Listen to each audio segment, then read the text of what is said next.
कैसे प्रधानमंत्री इस वक्त वो भावपूर्ण श्रद्धांजलि दे रहे हैं शिंजो आबे को। शिंजो आबे उनके परम मित्र, ऐसी दोस्ती जो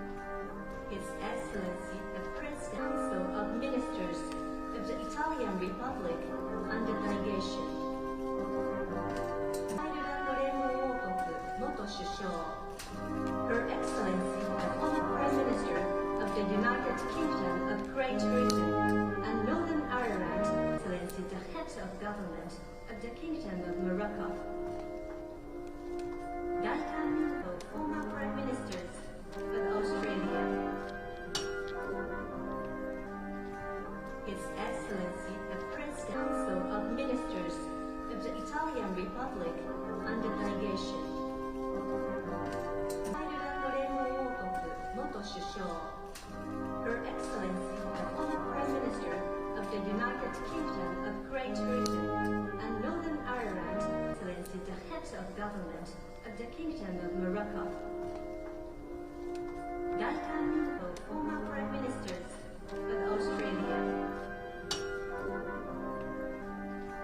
His Excellency the Press Council of Ministers of the Italian Republic and the delegation. और रवि हमारे साथ जुड़े हुए हैं, लेकिन यही वो पल, यही वो भावनात्मक क्षण है जो सुबह से प्रधानमंत्री इसकी चर्चा कर रहे थे कि किस तरह से शिंजो आबे चले जाएंगे। ये वो आज तक यकीन नहीं करते और वो इस बात को मानते हैं कि शिंजो आबे से उनकी दोस्ती हर स्तर पर बेहद सशक्त और बेहद मजबूत थी। कौन भूल सकता है उन तस्वीरों को जो हमने साबरमती के आश्रम में देखी? कौन भूल सकता है उन तस्वीरों को जब बुलेट ट्रेन में दोनों नेताओं ने एक दूसरे के साथ मंच साझा किया? कौन भूल सकता है क्योटो की वो प्रधानमंत्री की यात्रा? ऐसे कई दृश्य, ऐसे कई आयाम थे प्रधानमंत्री नरेंद्र मोदी और शिंजो आबे की दोस्ती में। व्यक्तित्व के लिहाज से दोनों बेहद जुड़े हुए, ऊष्मता और प्रगाढ़ता दोनों के व्यक्तित्व में एक दूसरे के साथ बहुत ज़्यादा।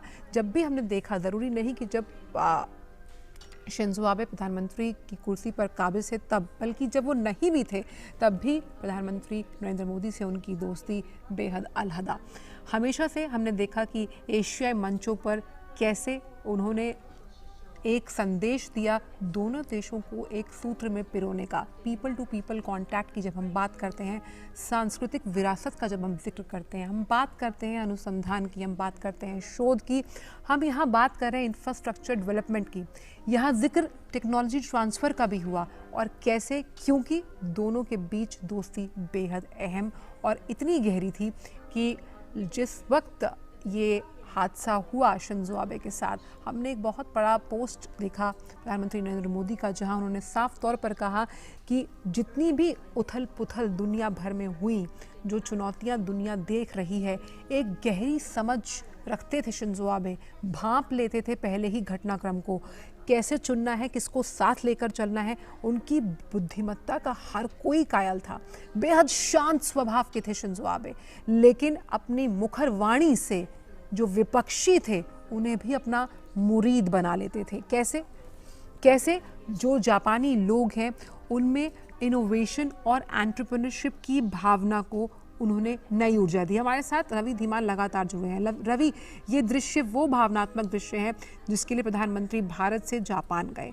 उन्होंने इसका जिक्र आज सुबह भी किया और ये भी कहा कि किस तरह से उनका जो रिश्ता रहा है शिंजो आबे के साथ, कैसे तो तमाम घटनाक्रम होने वाले होते थे उनकी पहले ही समझ शिंजो आबे को होती थी। यानी दूरदर्शिता जो थी शिंजो आबे की, उसे भली भांति पहचानते थे प्रधानमंत्री नरेंद्र मोदी। रवि, बिल्कुल।